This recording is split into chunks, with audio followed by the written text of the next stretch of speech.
শব্দের অর্থ শিখি। হাঁটু জল হাঁটু সমান পানি, ধার তীর ঢালু নিচু সেথায় সেখানে ঝাঁক দল, থেকে থেকে একটু পর পর হাঁক অর্থ ডাক। শব্দ দিয়ে বাক্য বানায়। নদী, আমাদের বাড়ির পাশে মেঘনা নদী। ছোট ছোট নদী বাঁকে বাঁকে চলে। বৈশাখ, বৈশাখ মাসে নদীতে হাঁটু জল থাকে। সাদা, কাশফুলের রং সাদা। ঝাঁক, পাখিরা ঝাঁক বেঁধে উড়ে বেড়ায়। কোন মাসে নদীতে হাঁটু জল থাকে?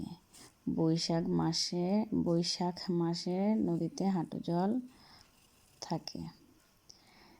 শালিকের ঝাঁক কোথায় কিচিরমিচির করে? নদীর তীরে কাশবনে কিচিরমিচির করে। কাশবন দেখতে কেমন? কাশবন দেখতে সাদা। পরের চরণ লিখি। আমাদের ছোট নদী চলে বাঁকে বাঁকে, বৈশাখ মাসে তার হাঁটু জল থাকে। চিকচিক করে বালি, কোথাও নাই কাদা, এক ধারে কাশবন ফুলে ফুলে সাদা।